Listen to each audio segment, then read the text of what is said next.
What's the dog's name? Max. Hey, Janelle. What's wrong with Wolfie? I can hear him barking. Is he okay? Wolfie's fine, honey. Wolfie's just fine. Welcome to What's Wrong with Wolfie.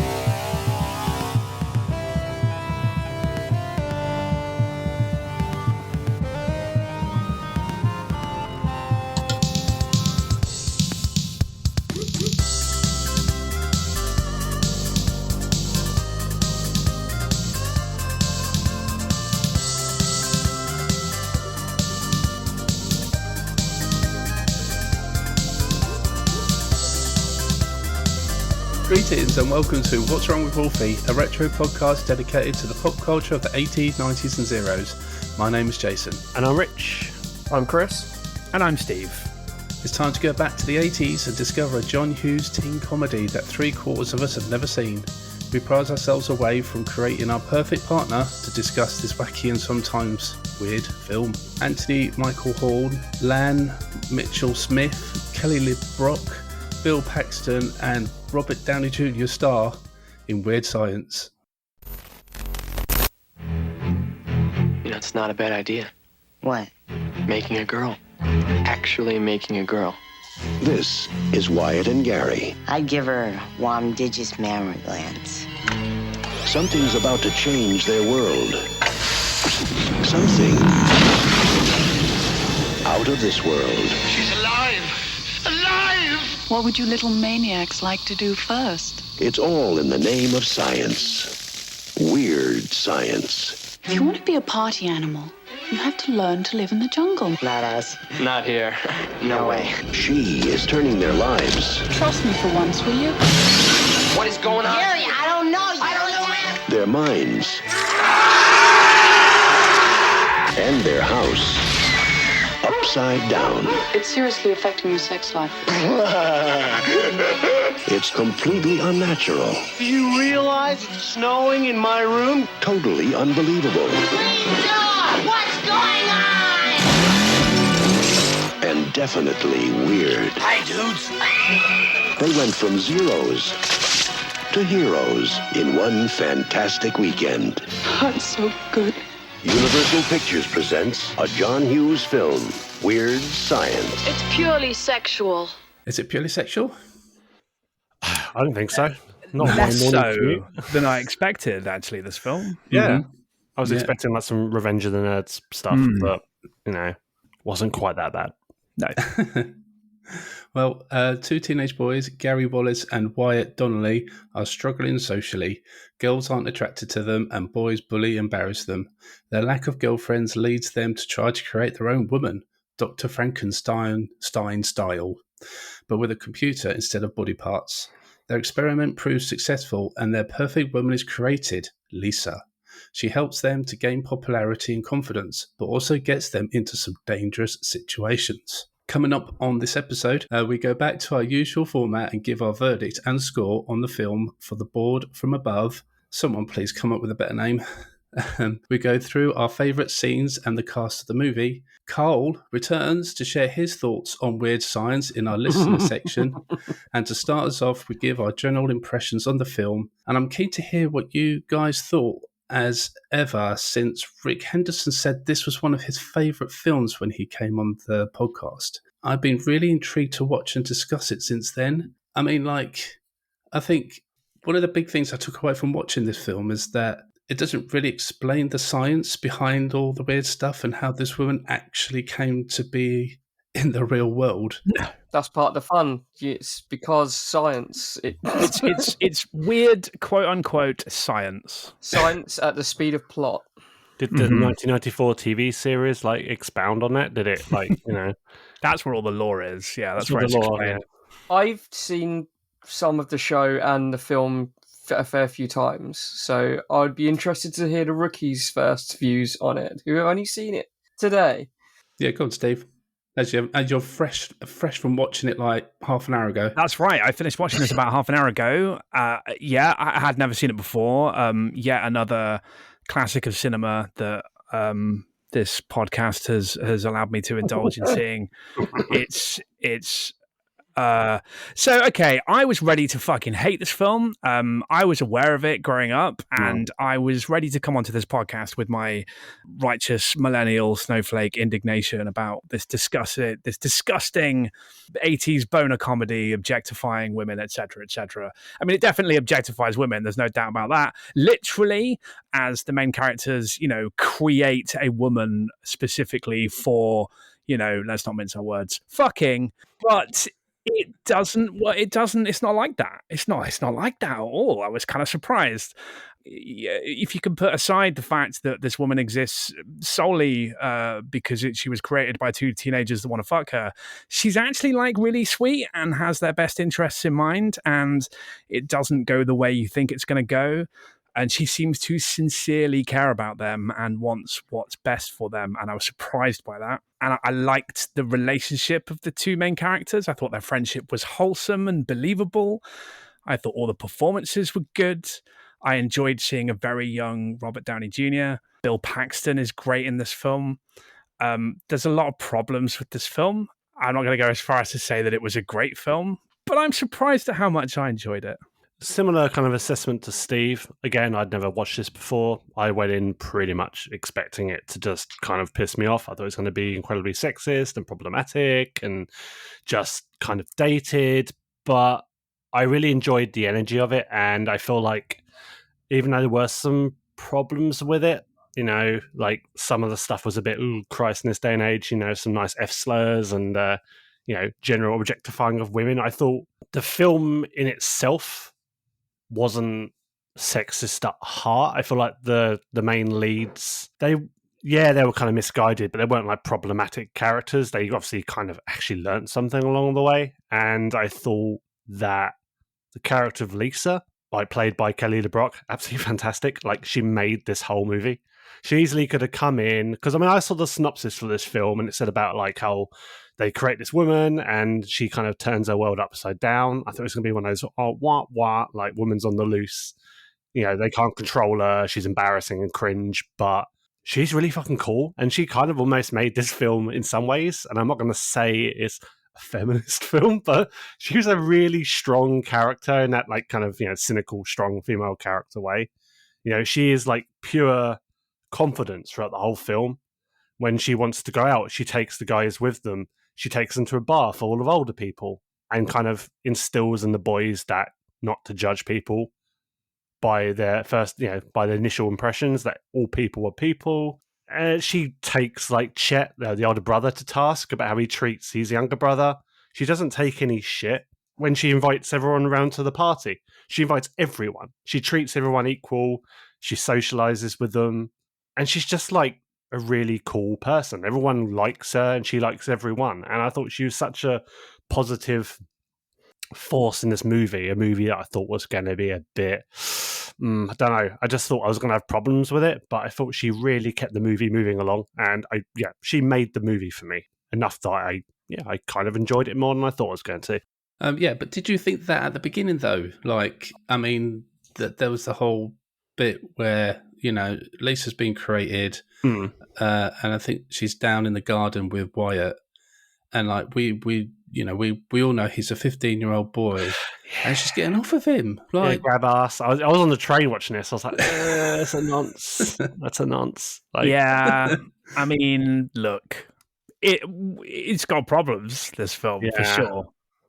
I mean, even in the 80s when this came out, surely some people were like raised eyebrows that this grown woman was, I mean, even if they aged them by 2 years, wouldn't have been a problem because. But then you verge on a thing of nearly 20, don't you? At that point. That's the bit when she says to him, like, "Oh, are you really only 15?" I was like, "Oh." Mm-hmm. So, I mean, that's pretty firmly a product of its time. Like, flip the genders on that, and like, whoa! But because it's an older woman and a younger man, I'm not saying it's okay. It is not okay. No. But it was 1985, and so that's just not. Time. It's fine in 1985. That's fine. Yeah. So, like, when that scene happened, I was like, "What am I in for here? I mean, what are we? What are we going to get in this film?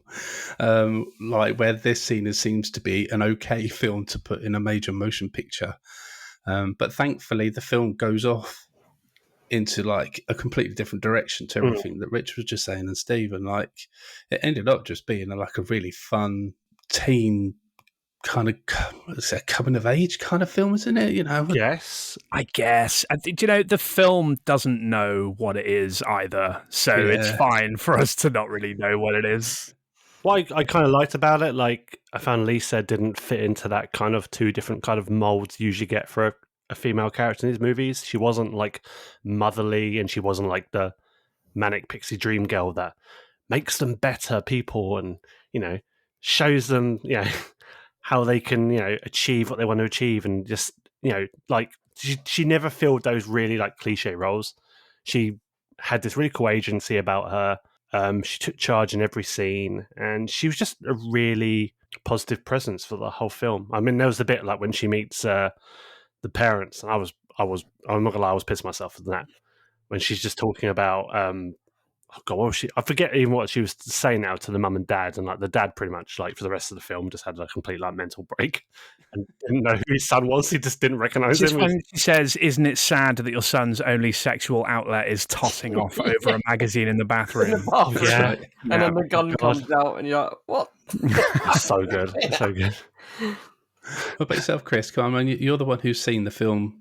When I think it was just me and you on that interview, weren't we? Was it Rick Anderson? And I wanted to talk about it some more because I'm quite glad that we picked it for a recording, because I hadn't seen it since probably the early mid-2000s. And even then it was on a Channel 4 or something late at night.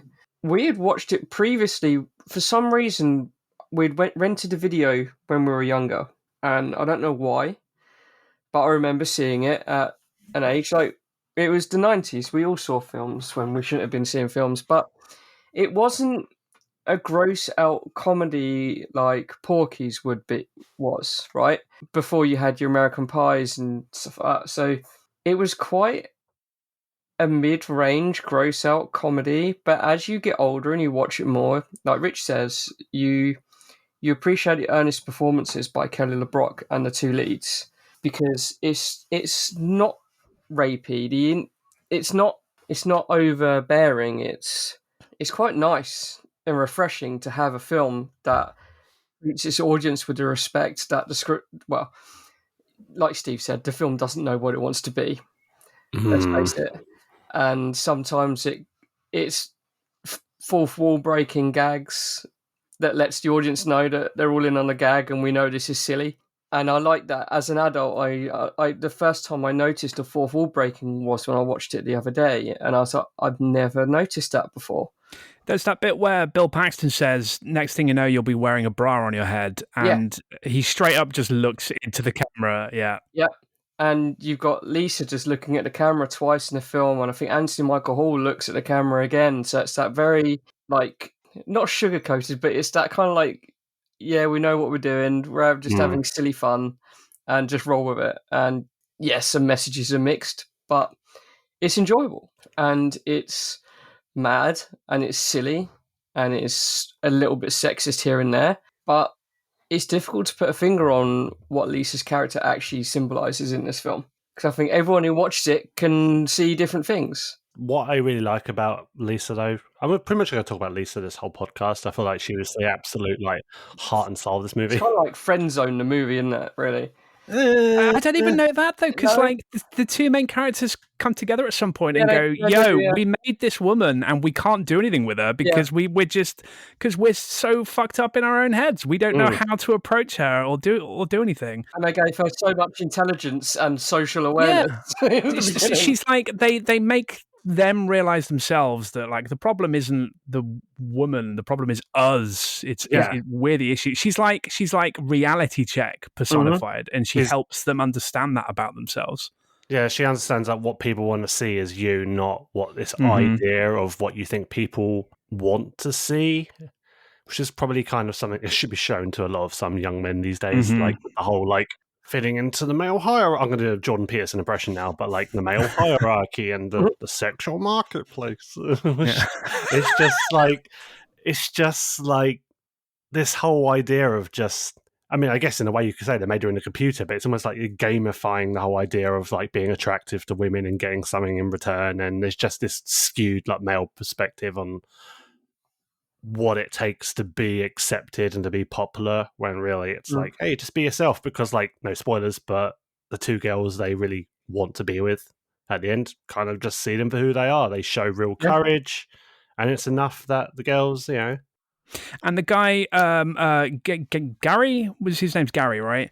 He like fesses up and says like, that's not my car, and all of that was fake. And she just says, whatever you are, I like it. It's fine. It's That's fine. a really good message. Like, it is. Like, you see these guys like online nowadays, like these like male pickup artist types, and they're just creating this illusion of like their success, and they just got this like car that they've leased, and like, oh, I'm rich, and I'm an influencer, and it's like you're just tragic. Be yourself, be real, be genuine. And I really appreciate it. This film's like 35 years old, and it's like, oh shit, it's like got something to say to like 2023 men. Like, there's a moment where they're hiding in a closet and they're told, you know, this is an opportunity for you to demonstrate your bravery and your masculinity. And Gary just says, those are outdated concepts. Well, I was literally, my jaw was on the floor. Like, I was like, oh my God. I was like, that spoke to me, man. I was like, fucking hell, this film gets it from 1985. What the hell? Another self-aware foreshadow, like just and insane.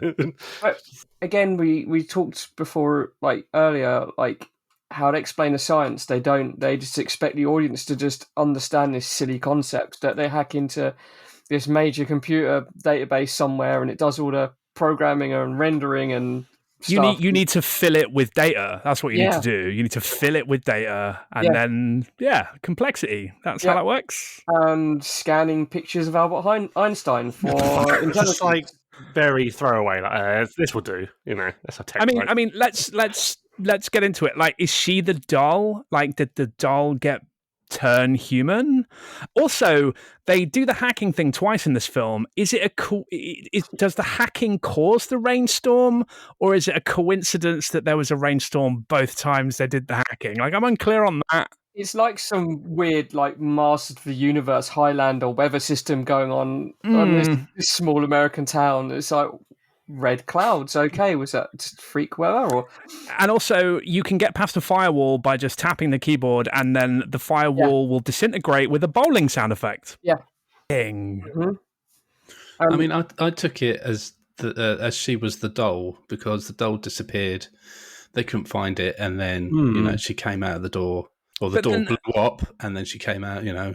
But then why didn't the house get a giant magazine going through it? It got a missile going through it. Because that second time, they forgot the doll, didn't they? Yeah. And it was resting on a magazine with a missile on the front cover, which created a giant missile, but it should have created a giant magazine, surely. Yeah. But the way when I originally watched this, when I was 10, maybe 12. I took that as whatever complex stuff they're screwing around with on the computer system. It takes the image of that, but like basically incinerates so it manifests this, like, I don't know, some hologram shit. I don't know. She can manifest stuff from nowhere. That's the other thing. Is she a genie? She can form solid objects. So as a kid who was into weird sci-fi stuff as a kid, I was like, oh, she's just manifesting solid state holograms, cars, clothes, random events, and because the cars do disappear at the end, right? So yeah. And I just took it as but like you said, Steve, I've never even thought about it. Why was it a rocket and not a missile and not a huge magazine? It kind of like stopped making sense at a certain point for me. Like, it was really weird when it all went off like the chain, and like there was the one, like the couple in the picture frame were dancing, and then there was like, and then Bennett showed up, and then that was a mirror, wasn't it?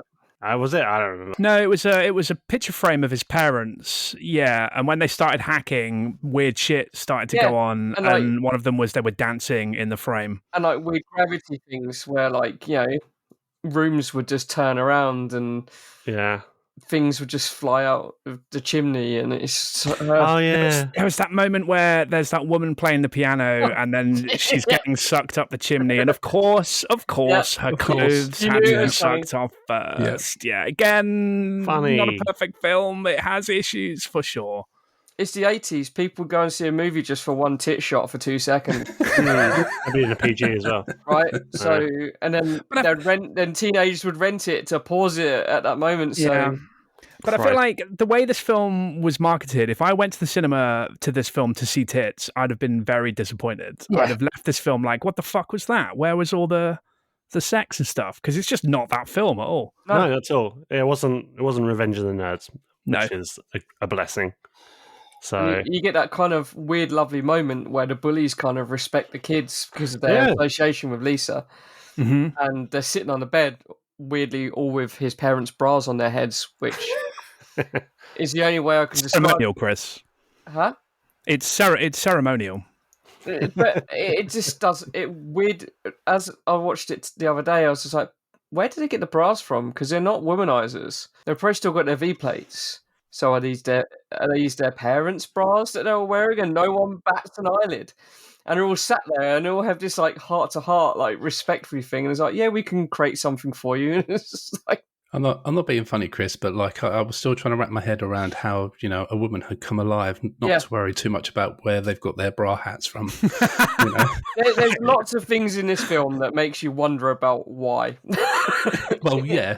It was fun, but it's those silly things that pop into my head as a grown-ass man. I'm like, hang on a minute. Dear Mr. Downey Jr., in the 1985 film Weird Science, there is no explanation for where those bras came from. Could you please explain? Yeah. But I think it speaks volumes for an 80s film. I think like we get spoiled now in films where we stroll in and we expect to have a plot described to us or to make sense or for us to know exactly why this is happening for the most part. I mean, I know not every film still has plot holes in it, but like, I don't know. Like, I think if we put ourselves our 80s head on, like, I think you're right. This is just part of the norm for the time it came out, I guess. Yep. And you go in there just for a great time. You're not there to like worry about the actual plot. They've just come up with a great zany idea of a story they want to tell. They don't care about the how or why or no. It just happened. You know. We didn't get a prequel movie where like you see the mum buy the bras, like, and at the end of it, like she puts them in the drawer, like mid credit sequence. It's like they're pulling a hair out of the bra, or That's the other thing that cracked me up. All of their parents and grandparents were boring as fuck. Like, stuck up their own arse. Like, very British as well, which is a turn off. Oh, yeah, the grandparents. What's going on in there? And I have a feeling that we're not going to approve. Yeah. The happy grandparents in the cupboard. That was good. I like that. Which they were still there at the end of the film. No one told us what happened to them. You're right. And Anthony Michael Hall's parents didn't know who he was because she wiped their memory. But the grandparents still in the cupboard now. Yeah. I need to know the answers. Chet got turned back though, so that's something. But he did. Yeah.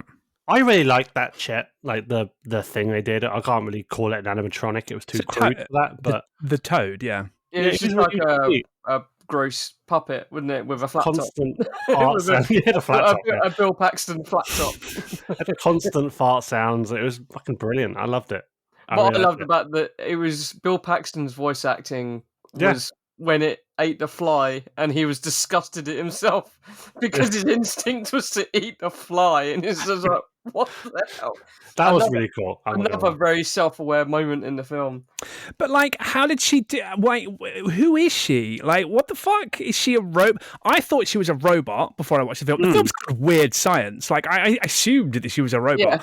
Yeah. It's almost like they accidentally conjured a genie or something, right? She's pre-existing. She was a genie, and they accidentally conjured her with their weird hacking, right? Because turning somebody into a toad, it's like, what's that got to do with anything? Why can she do that? This film is bananas, man. Yep. Where's our origin story? You know what I mean? Exactly. But that's what, when I was a kid and saw it, I just assumed she was a magical hologram type thing. Because at the end, she's at another school as their gym teacher. Yeah, you're right. Yeah. She doesn't actually cease to exist. She just moves on. Yeah. So, Weird. but she told the boys that they created her. So is she lying? Was she like, I'm going to help these guys by letting them think that they made me, but actually, I'm a wizard genie lady. I like this, Steve. I like Yeah. She kind of like put the idea into their head and then kind of That's right. made it look like they created her when she was actually already created. Yeah. I like it. So she could say the confidence was within you all along. Yeah, Yes. are we saying that John Hughes accidentally made a version of The Littlest Hobo with Kelly LeBrock? That's right. That's exactly right. Yeah, That's exactly what we're saying. What was that show that my mum used to watch with what's his face from Little House on the Prairie? Is it Touched by an Angel? Touched by an Angel, yeah. Why did the angel touch you? Michael Landon, yeah. I like this. You've made it even better. We're spitballing sequels and extended universes here. So I want the Weird Science extended universe. Disney need to get on that shit. Seriously, I don't know who owns the rights they these based days. a TV show on it, but it wasn't a sequel. It was just based on the show and then elongated shenanigans, I believe. Was she like British in it? No. In the show? That's rude. No. Nah. I was really, when I went into this film, also I had no idea who she was. I'd never heard of her, and I just figured it's going to be some really underwhelming, like Nancy Travis type, like from Three Men and a Little Lady, or Three Men and a Baby. Like, oh, she's this random British woman who's going to be this like somewhat kind of love interest in this American movie, and I never heard of her before this, and I haven't even looked to see what she did afterwards. Like, I've not looked at her IMDb. She's really cool, and I'm like, she was really good in this. Yeah, I just want to rich up on that. Like, she's great. Her performance is genuinely really good. Yeah. I mean, the script is dog shit, but she spins gold with it, and she's very, very good. But when I looked her up earlier, and she's not done much before. So she's essentially appeared in 2 or 3 things before Weird Science. Really? And her acting is better than some actors that you see in multi-million-dollar movies today. Looking at you, Marvel. And yeah, for someone with essentially no experience other than modelling, and she was great all through the film. She was in Hard to Kill with Steven Seagal. She was, and she was in Wrongfully Accused. I have not seen. I've never watched that movie. I should watch that. I have not seen Hard to Kill since probably the early 90s. When was Hard to Kill actually out? What, mid-80s? 1990 it came out. 1990. Now, my mum, unfortunately, was a Steven Seagal fan. Probably not now. I'm so sorry. So, yeah, I have not seen Hard to Kill in, years. But there was one thing as well I really appreciated about Weird Science, and I just love it every time it comes up in these 80s films, and that is the whole like computer graphics that we saw at the beginning. Like all the whole kind of Tron grid things and zooming in and all the cool graphics. I just really always appreciate them. They're just really fun. The more wireframes and and the old Dead or Alive boob physics, just. Like it was difficult in the mid-80s to like hacking was a very abstract concept to people, so you had to demonstrate it visually. We were still doing that in 1993 with Jurassic Park, right? But this is a particularly egregious example of hacking turning into an incredibly basic like Descent game. Weird, but very cool, and with the music and everything. This film is also like 80s as fuck, and that gave me the warm nostalgia feels because it's a American 80s film, which means the protagonists are rich as fuck. They live in a huge house. Yep, the old McAllister house. I love it. And everything is, state of the art for the 80s. It's the shorter friend, isn't it? Who's the rich one with all the computers and mansion. Yes. And that's what struck me. Like, you just reminded me how this massive house and he's got everything in his room. We've all had that friend who had everything. What made me smile was when they're panicking and he says, disconnect the phone. And I'm like, that's not been a thing for at least 24 years. Well, when they start hacking, they've got that modem where you actually physically put the phone handset onto the modem, which is crazy. And it's just like we've all watched films like that and war games that were using this thing called the internet, and I don't think us in the UK knew what that was in the 80s, did we? We're still using paper cups. I don't think we do now, to be fair. No. And it struck me as like really odd because we wouldn't have for a decade after this film routine internet connections in the mid-90s. Yeah, true. Late 90s, and they were doing that shit 10 years before. It's just, and they were using things like scanners and stuff like that, and feeding stuff into fax machines to get the images into the system. I'm like, well, how else are you going to build a lady if not feeding cutouts from magazines into a fax machine? I don't know. It was either some fax machine or early 80s scanner or something, but it just because science. I'd be curious to see how they'd probably do it these days if they made a new movie, like what AI. the process would be. AI. They'd mint her as an NFT as well, probably. Yeah. Yes. And she would just to the moon. lose value completely, and so incredibly sad ending. Yeah. So let's hear Cole's thoughts on Come on, Weird Cole. Science. Is it going to be as shit as Jurassic Park? Let's find out. Would he be rather watching The Fly than Weird Science? Let's find out, shall we? Hello again, Wolfie Pod. It's me, Cole. I've got some thoughts about Weird Science. Funnily enough, it was a film that was always advertised on some videos that I used to watch back in the day, but it was never in the back of the Volvo with the video rental man, so I was never able to watch it. So it was good when it actually came up on BBC iPlayer about 3 or 4 weeks ago, and I watched it then. So it's quite fresh in the mind. I enjoyed the film. It's got a lot of computer action in it, which John Hughes borrows from Ferris Bueller's Day Off. It's got the dickhead sibling in it, which is another feature of a lot of his films, and the absent parents as well, which is another trope as well. But it's a winning formula. I very much enjoyed Vernon Wells' performance at the end there, where he came in as Johnny Matrix's nemesis, Wes Bennett. And was really exactly the same character as well. But take nothing away from it. I think it was a really good film, nicely enjoyable. Perhaps a little bit too long because there wasn't the character exploration as there was in Breakfast Club and Ferris Bueller's Day Off. But we are preaching a tough gospel. He's a really good director.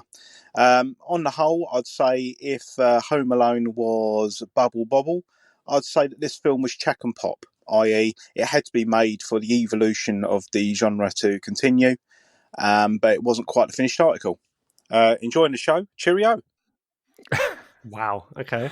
Do you know how could he have topped his hilarious take about Jurassic Park last time? The answer is a deeply sincere and informed and intelligent take on Weird Science. There you go.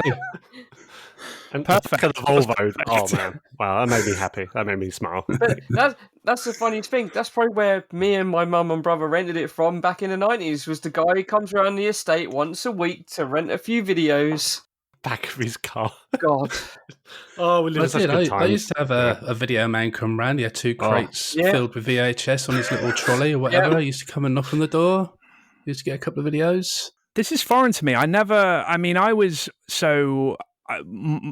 an RAF child, so I was living on some RAF camp in a foreign land somewhere. So this did not happen for me as a kid. So you were passed from pillar to post all your life. Yes. So clearly, this is a British thing that I missed out on in that time. It is, because we used to about once a week.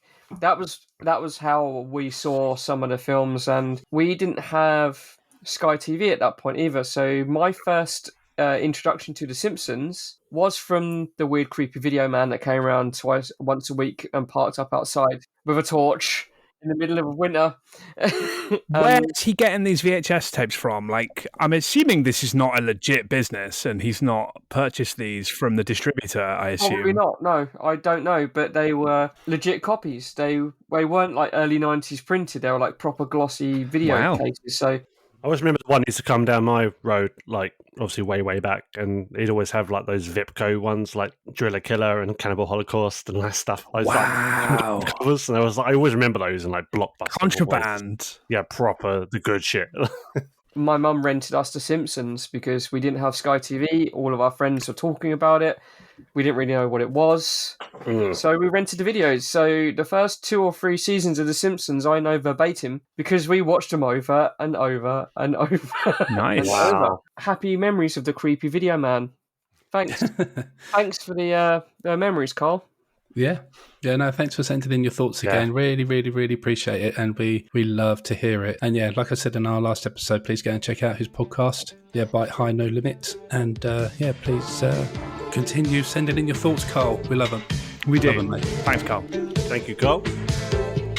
Looking in the mirror, I'm such an awful shame. But no matter what I do, I always look the same. I've got to make the best of it. I'm not a pretty sight. I didn't pull on Monday, but I might pull tonight. Could be so wonderful if she answers yes. I haven't really got a chance, I really do. I try my best, but all my mates do better. They tell me later on just how and when they did it. I can't stand it. Why not pretty? Just look at me. Why not pretty? Just look at me. Is it because I'm a black? No, that can't be. So why not pretty? Just look at me. Let's dive into the cast of the film. And I know that we've already talked quite a lot about Kelly LeBrock and her performance. We could talk a little bit about the other guys. Anthony. Is it Anthony Mitchell Hall or Michael Hall? Michael. Is it Michael? There you go. Me and my names, eh? But Anthony, who played Gary, and out of the two main characters, I quite liked Gary a little bit more than Wyatt, and the way that Gary kind of portrayed him. Anthony Michael Hall was the golden child of teen comedies and nerd characters, wasn't he, in the 80s? Like Matthew Broderick was. He was acting from a young age. And I just think he's more natural than the other actor because he's got more experience doing said performances. Have any of you guys seen A Breakfast Club, out of interest? No. No. The next I got to The Breakfast Club was like the new Power Rangers movie, which kind of felt like The Breakfast Club at times, but that was literally the nearest I've got to that movie. I hadn't watched it in my entire life until COVID. So when my kitchen was shut down, not my kitchen, but I had The Breakfast Club. It came up on Netflix, I believe, and I was like, I'll give that a go. And it's a lovely character study of various kids and teachers who are completely different, but learn to respect each other within 2 hours. And it's a great film, a great character study. Okay. And this film kind of has echoes of that. It's more about characters than it is gross out, and I think it's very well done. Mm-hmm. Yeah. Similar. It's like similar time, exactly the same time. There's some Breakfast Club. I think they're separated by like a year. Okay. Or 6 months. Yeah, roughly around the same time. But yeah, I was quite surprised how good Weird Science landed with me as a grown ass adult now. Yeah. So I was very prepared to go in and go have those childhood memories, like go, oh well, how did I think that was a good film? And I've had that numerous times. Oh yeah. Anthony Michael Hall. Did any of you guys watch The Dead Zone in the early 2000s? No, just not very cultured. Seriously, there's so much stuff I've not watched. Anthony Michael Hall was in the TV adaptation of the Stephen King book, The Dead Zone. Never saw that one, but he's really good at it. Like he's got some real chops in this, like real comedy acting chops. He's very talented. I don't know what's going on in the jazz bar scene. Oh yeah, the jive. That's a problem, right? I was uncomfortable that whole scene. Anthony Michael Hall his due. He did it extremely bloody well. It was authentic, but that was the problem. Authentic. Yeah. It's like the way a little too authentic. The way he woke up made me think that Lisa had manifested that ability in his head. I hope so. It seems that way. Yeah, he wouldn't be able to just muster that and smoke a cigar and drink whiskey and rum, talking like that on a whim. It has to be Lisa doing something to make him easier to get on with. Like that, it's weird. I can't I come away from that scene unsure of how, like, is it okay? I don't know. I genuinely don't know if that scene is okay or not. But it's never elaborated on. I just assumed that she made him talk that way so he wouldn't feel awkward. I don't know.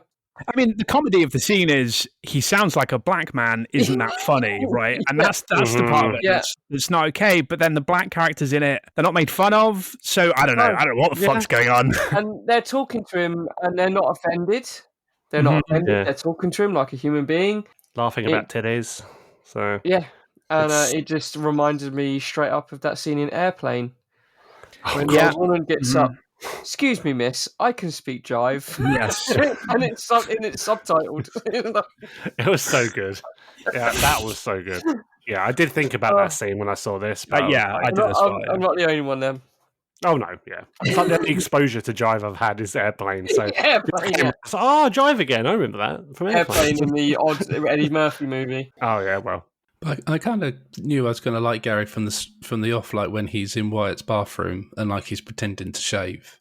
Yes, I'd still do that now, Jason. He's got like the shaving foam like just all hanging off his face, and like there's the cut of the bathroom when he leaves it, and like Wyatt's going, I hope you've left it all clean and tidy, and it's just like absolutely destroyed. My favourite Gary line in this film is when they're putting more data in to the woman that they're creating, just more data, and he says, "I want her to leave. I want her to breathe. I want her to live. I want her to aerobicize." Oh dear! I'm assuming I pronounced this guy's name properly as well in the intro, but like the spelling of his name's a bit weird. I mean, it's like, is it Lan Mitchell Smith or? I don't remember. This is the second main character, Elan. Is that ILAN? I don't know. No. Is that an uppercase I, lowercase n, uppercase I, lowercase l, and then an, Elan? Possible. Elan. I'll go with that, Steve, just because I have no idea. I looked at it on IMDb and I was like, oh no, I picked another film that's got dodgy names in it. Yeah, that's a weird name. He's also great in this, though. He's far more. He's got much more of a stick up his ass, but that's also the character, and it totally works for me. He's got a great voice as well. I really enjoyed his voice in this film. That guy has not done very much else, and I did quickly look, and he's a university lecturer now. Yeah. Really? Wow. Okay. Well, imagine saying that to his students. You know. Well, the piece of trivia that I read, which obviously could be apocryphal, but he refuses to get his photograph taken so that his students won't draw the comparison, and so that he can keep it a secret. Right. Fair enough. Wow. Yeah, fair enough. But yeah, no, he was like he played like the more straight kind of faced person of the two, and I think that having that yin and yang really helped the film go along really well, and it kind of. I don't know. Did he kind of ground it a little bit? I suppose maybe in this kind of weird. So I feel like in a weird way, like he obviously was like, I found of the two boys, like he's the one that Lisa connected with a bit more on a deeper level. I almost feel like that scene when they're like, she's basically getting off with him was almost like her basically teaching him to kiss, and it was like quite. It wasn't. I'm not going to say it was sweet. It wasn't massively noncy, but.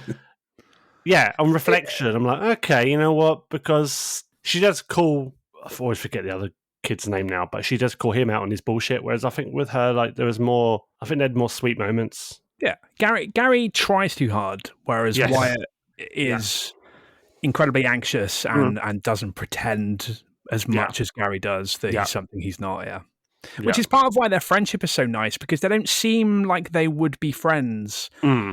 They seem quite different, but they are really good friends. Like, they seem to really care about each other, which is nice.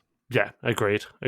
Yeah, well, I don't think there's much more else we can say about those. And we've said quite a lot about Kelly and her portrayal of Lisa, and although we've said a little bit about Bill Paxton as well, I mean, I think there's more to dive into with Bill and how he portrayed Chet. The militant brother. Yeah. Like, the way that they shot him in some scenes just made him come across, I don't know, just really weird, didn't it? A weird bit, like in his first scene, where he kind of does that weird kind of belched thing, and it just doesn't make much sense. Yeah, just kind of happens, and I was like, I don't know what to think. I guess it's kind of John Hughes' humor, but I was a bit like, what? He does that a couple of times in the film as well, just belching as part of his dialogue. There's a scene quite near the end of the film where he belches and the actors laugh at his belch, and they just kept that in. They just kept it in the film. Yeah, why not? Because why not? But I thought Bill Paxton, I mean, that character is an archetype, right? And Bill Paxton did it pitch perfect. He's an absolute fucking bellend, and it's great. I miss that guy so much. And he just, every role he has, no matter how subdued the character, it's unique. And he plays that militant, obnoxious twat, which I think is obnoxious twat role number 4 at this point for Bill Paxton, isn't it, in film? And then his shining moment for me is still True Lies. Like, I got a small dick. It's pathetic. And he's just beautifully obnoxious, but it's not overdone. You kind of see why he's so tightly wound and highly strung, because he's at military school and just like... And also, you meet his dad later, and it's like, oh, of course, of course, his dad also a prick. Yeah. I don't know. Like, I haven't seen Bill. Maybe I just haven't seen a lot of his films. Maybe I don't know, but I've never really seen Bill play this kind of character before, or that I could remember anyway. He was an obnoxious character in The Terminator. Oh, of course. He's the punk with the mohawk. And then you've got... even Aliens, he's a bit obnoxious. That's exactly, that was just my next thing. In Aliens, he's deliberately this obnoxious guy who's just, the world's against him, and he's just like shouting, and it's just like, shut the fuck up and get Game over, man! Yeah. Game over. Yeah, so good. Oh, man. I'm going to watch Aliens tonight. Yeah. And then we hit the 90s, and Bill Paxton starts playing nice people. Yeah, Twister, man. That's probably the most, honest role I think he ever did. Like, I still kind of can't believe that's Bill Paxton in that film. I know. Yeah. I really need to watch that film again. I can't believe it's Philip Seymour Hoffman in that movie. It's like, the fuck? It's just crazy. Some schlub guys. Yeah. Anyway, that's a tangent. But yeah, no, I really appreciate the way they filmed this character, like with these weird kind of angle, right? The real face-up shots. I don't know. It just made him look weird. Yeah, like whenever he's smiling, it feels like the screen is 1/3 his teeth. Like they really get up in there. Yeah. It's just sweaty. Shit, seriously. Yeah. Sweaty, green, militant, upper class prick of a person. Yeah. And that flat top is fucking awful. Like, he does not have enough hair for that flat top. Brilliant. Not at all. I guess, I don't know if there's anyone else. Robbie Downey Jr.? Robert Downey, that's it. Yeah. Oh, yeah, Robert Downey. This is part of his career, I think, where he distanced himself from his family name, but still kept his name, Robert Downey. Yeah. It's a weird thing, isn't it? A weird box of frogs. 80s and 90s Robert Downey Jr. is just a bit... that happened. Yeah, it's weird seeing him in this film. He seems like Robert Downey Jr. Yeah. He is a master of his craft, but he just looked fucking baked to shit through the entire film. Yeah. Also, weirdly effeminate. Is that just me? Like, I think that's just his demeanour, isn't it? He's got like this very delicate kind of... Yeah, but also the way he's dressed and the way his hair, like he just came across as, which is, fine, but I thought like it's an 80s like comedy about sex, and apparently this is a desirable man, even though he's like strangely effeminate. I don't know. It was surprising as well. Well, maybe they were going for that unambiguous thing. I don't know. But as for Robert Downey Jr., now it's not a tangent, but my first experience with Robert Downey Jr. was a film called Lost Souls. Has anyone ever seen that?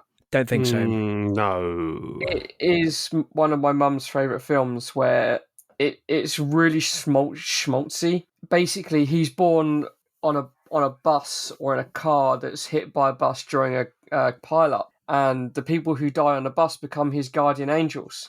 So he goes through therapy his entire life to not see these angels that are following him. And it is a masterclass of performance. If you want to see Robert Downey Jr. use his training in mime and clown, the guy's phenomenal. The guy is a phenomenal mime and clown performer.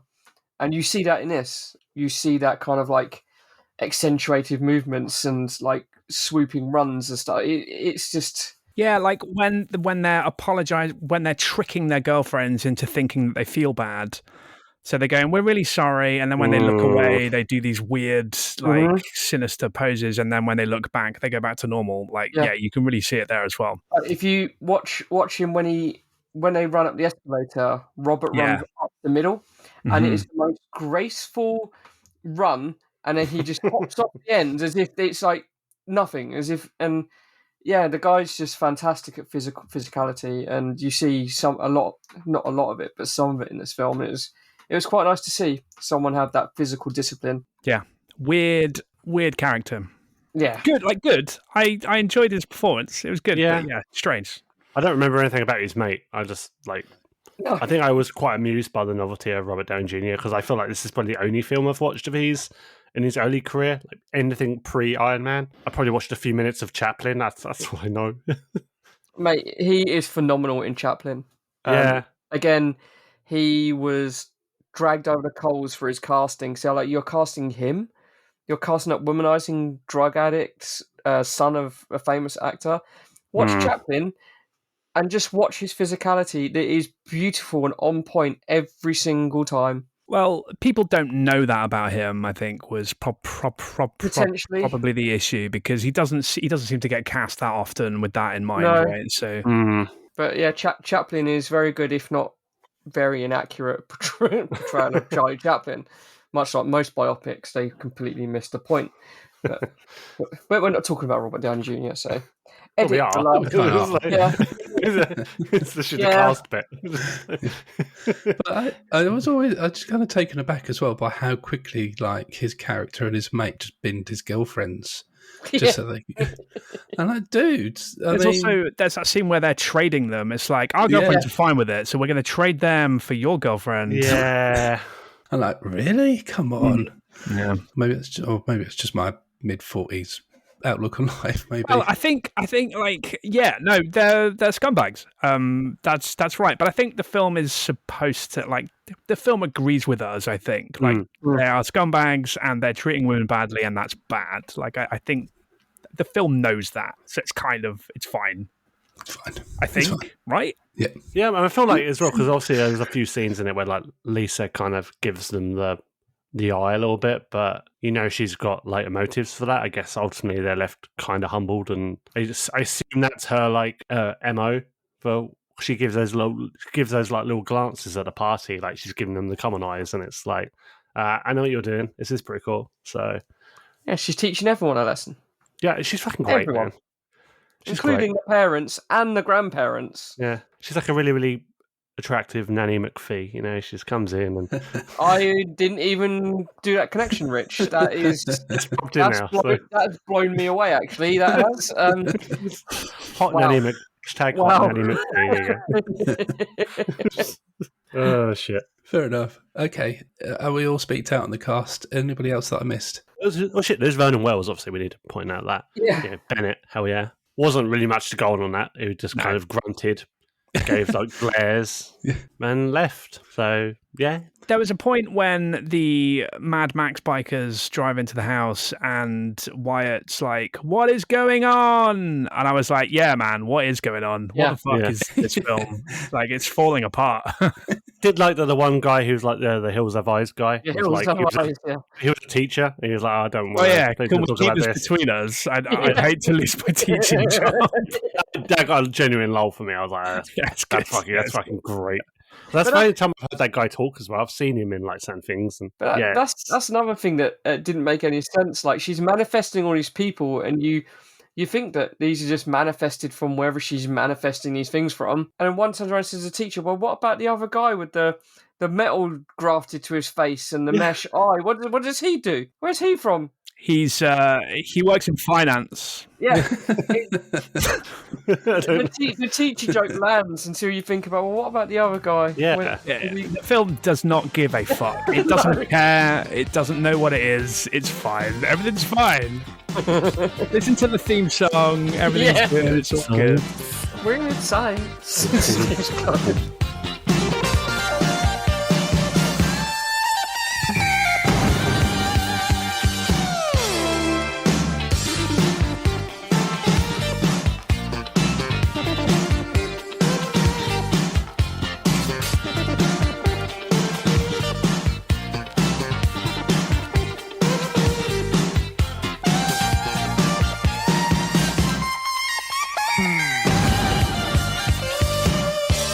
Okay, let's dive into our favourite scene of the film then.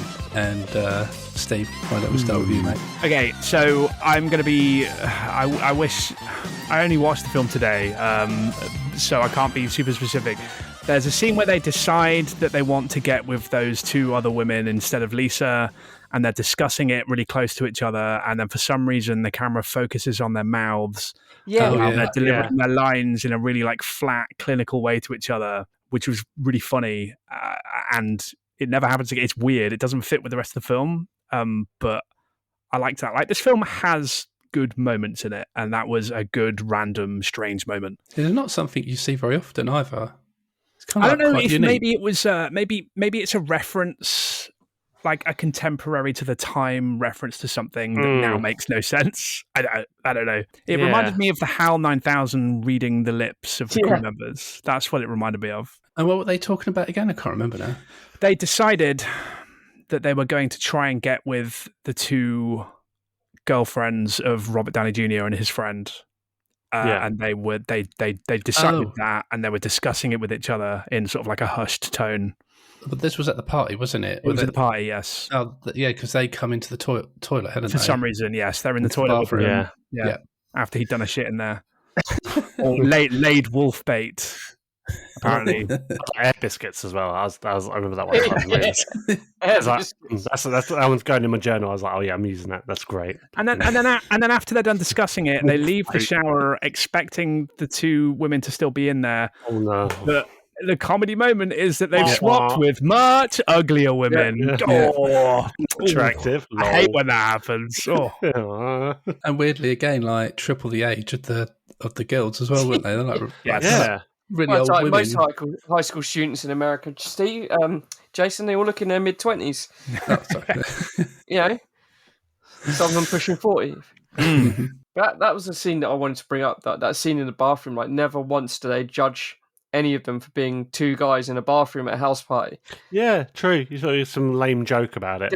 They're never judged. There's no slander. There's no nothing. Yep. They're just quite happily just like, oh, why are you in there? We're just chatting. Yeah, for a film that has two other F-bombs, which I didn't like, there's very little actual like homophobia outside of that. I was expecting them to go, why are there two men in there together? But no, they all point and laugh, but it's kind of like, it's no different to two girls going to a bathroom and chatting about their lives. Yep. That's what these guys are doing. They're hiding in a bathroom, talking things through. No one's judging them. Yep. And that's, I quite like that. Yeah. It was nice and refreshing, especially for a mid-80s movie. Okay, Chris, what was your favourite scene, mate? Probably the bathroom scene alone. Just like, I know me and Steve have technically chosen the same scene, but just the way it's treated with respect, and Lisa gives them that space, and she's not hounding him. Where are you? What are you doing? Why am I hosting this party? Why are you hiding in here? She respects that their space, and they need to have that few moments of solitude from that busy party to discuss things on what's actually happening. So she, in a way, gives them that space. She knows they're up there. She knows the two girls are in there with them. But she just lets them discuss things and lets them come to conclusions, and they start to work some stuff out as to what the fuck is going on, because most of the audience don't know what the fuck's going on. And it was just a nice scene that it wasn't judgmental. It was nice. It was like just two boys in a bathroom talking about what's going on. One shitting and one having a shit. That was the comedy moment. But again, it wasn't a comedy moment because they're so comfortable with each other that it's just like, yeah, whatever, man. You do what you need to do. Yeah, let me know if you're going to squeeze cheese and I can turn the fan on. I'll go over there. Yeah, they've clearly done this before, is what I'm saying. Yeah. And it's just lovely that two guys can be that comfortable with each other to sit in a bathroom while one curls one out, and and then you get that comedy gold when they're just like, oh yeah, you want to speak alone? Okay, we'll step into the glass shower door. It's an invisible wall. We can't hear anything. That's so weird. I did love that. I didn't expect it. I was like, okay, fair enough. And they just don't want to go out to their own party that Lisa's thrown for them to become popular, and they don't want anything to do with it, which is we've all been in that situation where you just don't want to be somewhere. Yeah. It's because going to parties is what they think they should want to do.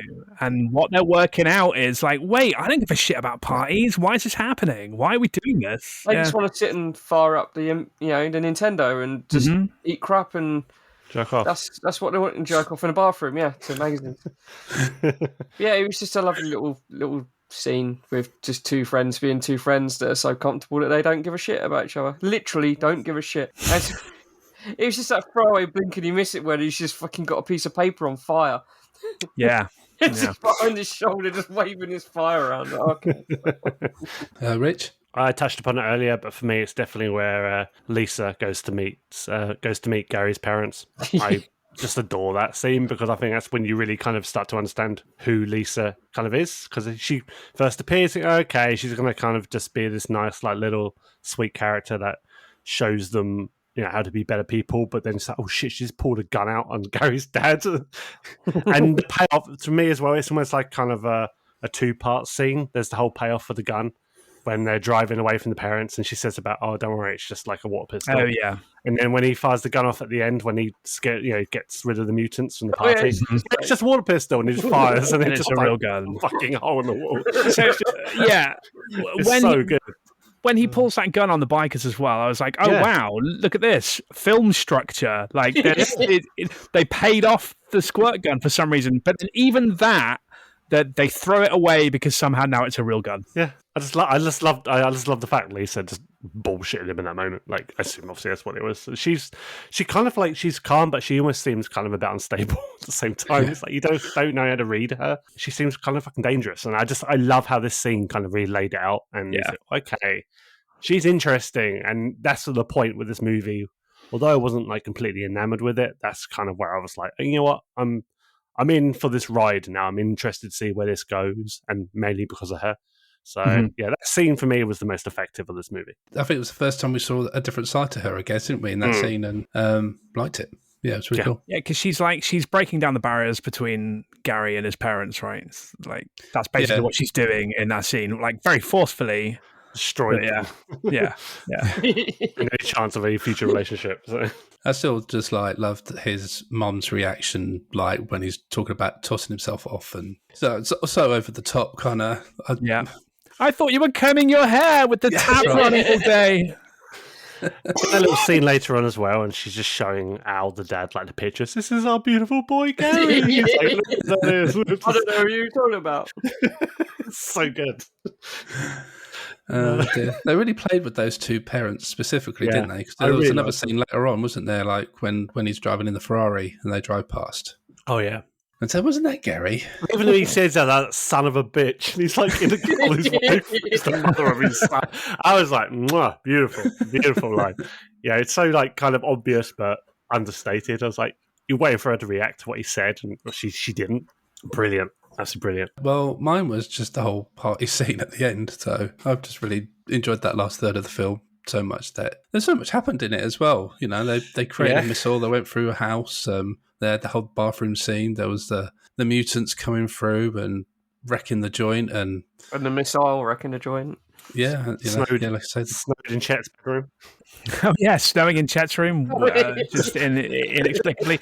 That weird scene where all the guests arrive and they swarm around the buffet, and then someone walks past the camera and all the food's gone. Mm-hmm. Like, I feel like once the house party starts, the film is off the rails. That's what I mean. It seemed really unpredictable. You just didn't really know where it was going to go, and I kind of loved it for that. Like, Lisa's walking around serving fucking caviar. I mean, what? I'm convinced that they didn't, like, the film doesn't know what it is, and I'm convinced that is a reflection of they didn't know what they were making. Like, they just threw everything at the wall. I suspect there may have been some cocaine involved. They just threw everything at the wall. Cocaine was in Chet's room. Yeah. They were just like, let's do this now. Why not? Let's see if it works. Fuck it. And like the whole, I don't know, like all this stuff, and then like we've talked about the mutants coming through, and like, well, what the fuck, they're driving through the house, they're like revving up the stairs, and then I was like, well, what am I watching here? Like, I kind of just loved it, for that on its own. It made it so unpredictable, and I really loved it for that as well, because I guess we all have a thinking of what this film is going to be, and we all have our own thoughts on what we're going to see. You know, it's going to be quite have these kind of predictable parts in this film, because it seems to be to set the mold. You know, there's a mold, and you have things that you're expecting to see in these kind of films. And for this one in particular, I just had nothing. There was nothing. Anything was on the table in this last part of the film. Yeah, and that's why I enjoyed it so much just for that on its own. And then, like you were saying about the gun and the way that Gary stood up for himself and for everybody else as well. Yeah, just really cool. And then I just loved the whole reversal the next morning of all the mess being cleaned up. I do love a good reversal shot. That's pretty cool. All the books going back on the shelves was really good. And the little subtle moment where the parents come back in and the table moves as they come through the door. It's timed really well, isn't it? Yeah, I was like, that's beautiful. And it's timed just so she throws her keys in the bowl, and I'm like, wow, that's just phenomenal. That's nice filmmaking. Just a small touch. Really easy to pull off. Like not a complex effect at all, but done incredibly well. Like timed really, really nicely. Yeah, and of course all the stuff going with all the reversal shots, obviously. During that part, you know, everything gets up through the chimney and the kitchen turning blue and, you know, Chet turning into whatever toad. It was he turned into. Was it a toad? He refers to Gary and Wyatt as toads earlier in the film, and so I think that's why she turns him into a toad, yeah. I thought he was like some kind of like poo monster or something, but, you know, that makes more sense. A poo monster. Just thinking of like Conker's Bad Fur Day again, the mighty poo. Yeah, but it was a great end to the film. It was just brilliant and fantastic, you know. And I'm glad that Gary and Wyatt got the girls at the end of the day as well, you know. Yeah, they're in love, in fact. They're in love. Yeah. But I didn't even seem that sad that their posh cars had just disappeared into thin air. Because it doesn't matter anymore, because they're happy and they found themselves and they found two people that like them for themselves. Yeah. That's the John Hughes wholesome message. God bless John Hughes. We spoke about it at the beginning. Like, did they just say that they created Lisa, so she exists as pure energy? You can't kill energy, so she just moves on to, like we said, the touched by There's an a angel. place that keeps on calling me down the road. It's where I'll always be. Yeah, I guess so. She now just moves from place to place, getting in adventures. So that would have been a really great series instead of that twat from Little House on the Prairie. Like, I'd have watched that on a Sunday afternoon. That'd been lovely. It's Lisa going around sorting out horny boys. Was that not the same school that Gary and Wyatt went to? I figured it was, but I thought it was too. She's there now for some reason. So basically, they're probably going to run into her again, which makes no sense. I tell you why she's there. She's there so that you can have that long, lingering shot that goes up her entire body at the end of the film. Yeah, of course. That's why she's there, really. Yeah, exactly. Absolutely. Spot on. Like, the actress is sincerely very good in this film, but also, you know, they cast her for a reason. I do just want to mention the soundtrack. The Weird Science theme song is a banger, and it is by Oingo Boingo, which is Danny Elfman's band. I fucking love Oingo Boingo. Go listen to Dead Man's Party. It's one of the greatest songs ever made. They also have some very weird songs. They're not all great. Some of them are weird to the point of being a bit dodgy. If you're an Oingo Boingo fan, you know exactly which one I mean. Oingo Boingo, though, generally fantastic. Go listen. My creation, is it real? It's my creation. Ooh, my creation. It's my creation.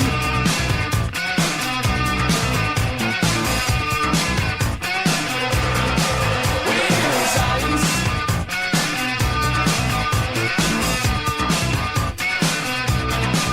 Weird.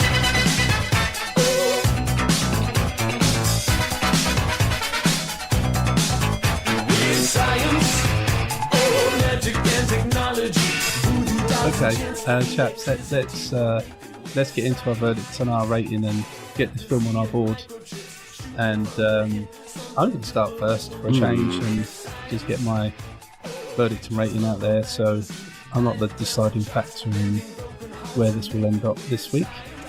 And I mean, I didn't know what to expect coming. Well, I kind of did think I knew what to expect coming into Weird Science. Like, I thought I was just coming into another 80s teen comedy, funny film that just had this interesting twist on the plot and stuff. But I wasn't expecting such a strong female character in the film, which was a real nice surprise, and like the wholesome lessons that were kind of shown throughout the film in between all these like weird and wacky crap that was going on with the film. And I really like that kind of balance in between of the film, I guess. So you had that one side where they were trying to tell you a story and trying to teach you a lesson, I guess. But then they had all just weird shit going on that made no sense whatsoever. And like the two mixed together just made for quite an entertaining film. I mean, it's an 80s film. It had its issues, but it wasn't problematic. I mean, we've covered City Hunter, which came out in the early 90s. I mean, and that's got so much more issues going on than this film. Oh, yeah. Yeah. You know? And I just really enjoyed it. And that last third of the film, the whole party and everything else, was just so unpredictable and just so batshit crazy that I just really loved it.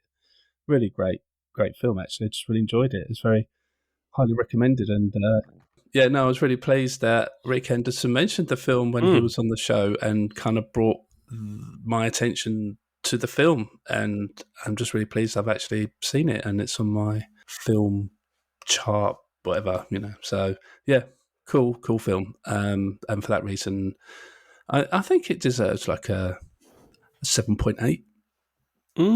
Okay. 7.8. It's not unreasonable. Yeah. Yeah, for me, this film really did subvert my expectations. I went in like you, thinking it was just going to be some lame kind of 80s teen sex comedy kind of thing. I've always known about this film. It's always been in my, always had knowledge of it, but I'd never ever watched it. So getting around to watching it now, I'm thinking, you know what, cool, okay, I can assess it. And yeah, I for the most part enjoyed it. Wasn't anything special, but I thought too that the final sort of the third act was really, really strong. And to me, Kelly LeBrock, an actress I never knew of.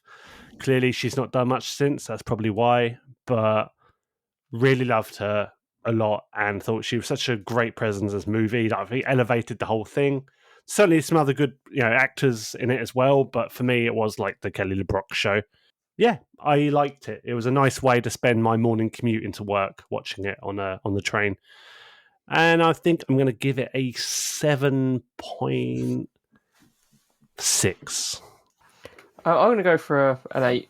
I really enjoyed it as an older person watching it who I haven't seen it for probably over 20 years, and I really enjoyed it, and it didn't sully my memories of the film at all.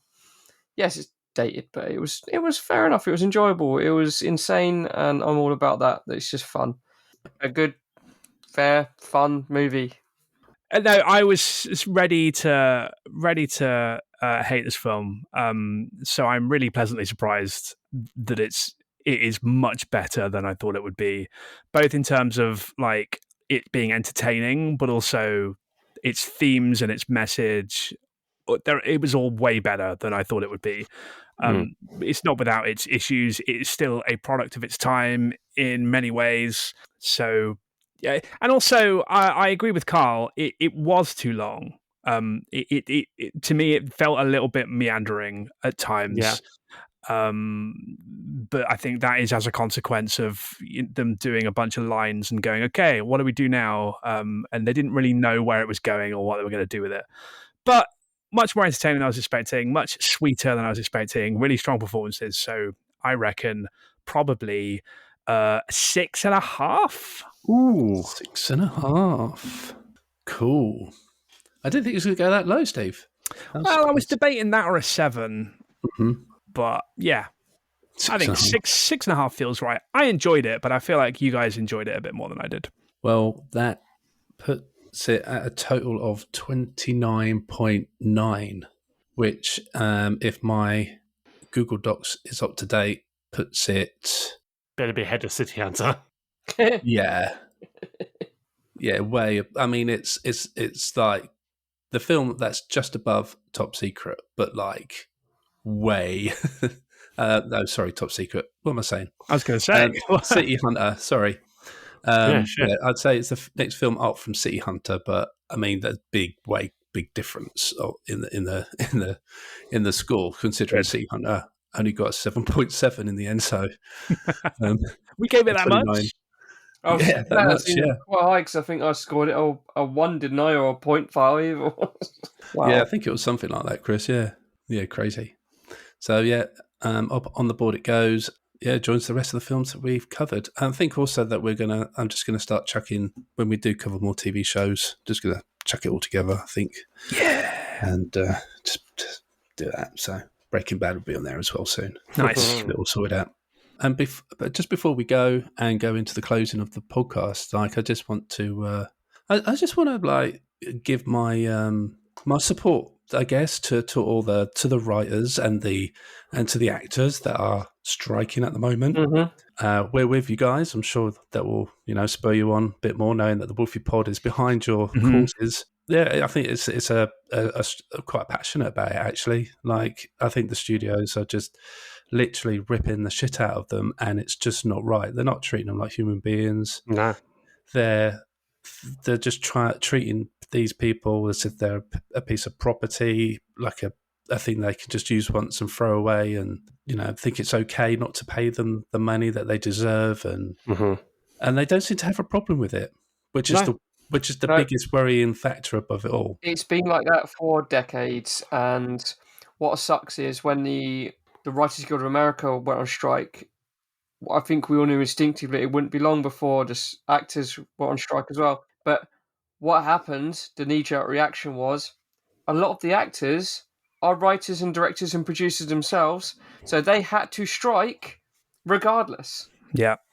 And then all of a sudden, the actors who haven't written and produced are now on strike. So many things have been put on hold. Yep. There are podcasts that I listen to that they legally can't record because they are actors. Same. They can't record. So a lot of the actors' podcasts, well, not a lot, a few of them, they can't legally record a podcast because it comes under writing and performance. So it is a very mixed bag of politics, and to see the actors on the picket line with the writers and directors it's nice. And as people who are fans of TV and film and various other mediums, we support you all. Absolutely. Try not to be so predictably anti-capitalist about it, but the way we live our lives, the system that we live in, there has to be financial interest, otherwise nothing gets done, right? That's just the reality of life. But once you're a studio executive, once you're a shareholder, you're not an artist anymore, and you are focusing on the financial interest. It is your job to squeeze as much money out of these things as you can. And it's abhorrent, because what they've lost sight of is that when you squeeze as much money out of it as you can, you also squeeze out all of the heart and all of the art and all of the passion, and it's tragic. And so absolutely 100% behind it. I don't care if nothing new gets made for a year, 2 years. I don't care. It needs to be fixed, because this stuff is so important, and it can't go away. We can't let it go away. So we're right behind you guys over there striking in Hollywood, and you're doing it for a good cause. And I hope that the studios grow a backbone or something, can actually realise that that you guys deserve better. And we'll still be here, hopefully, when it's all sorted out. Have we got enough of a backlog of film and TV to be getting on with for the podcast, do you think? I think we're all right. Do you think we'll be all right? Okay, good. All right. I think so.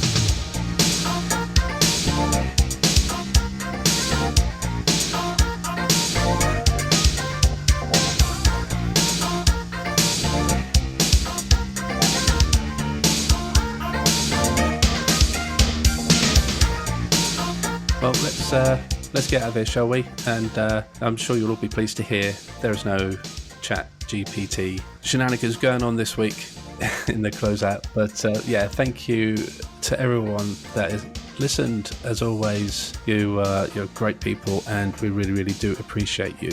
And if you would like to donate to the show, then you can do so by visiting our coffee page, where you can show your support, starting from just £1. And if that is not right for you right now, then a review or rating on your podcast service will go down a treat. Come and join us in our Discord server to discuss the topics we cover: films, TV, video games, and much more. The link can be found in the show description or on our website. And speaking of the website, please give it a visit. We have articles, game reviews, our entire back catalogue of episodes, and more at thewolfiepod.com, including a great article from one of our listeners, Deadbeat Punk, who did an article on the live-action remakes and his distaste for them, including a specific one on Dumbo.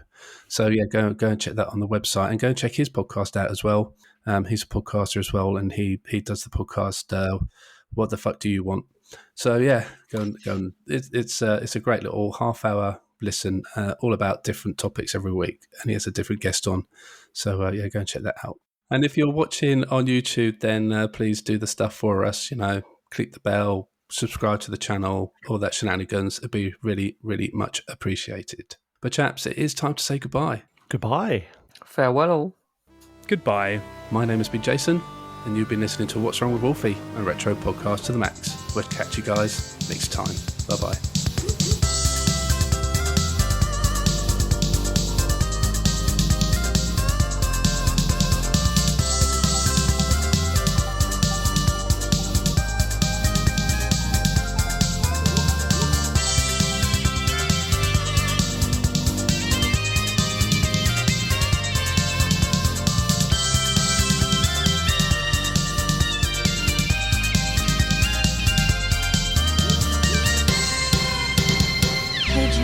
What's wrong with Wolfie? I can hear him barking.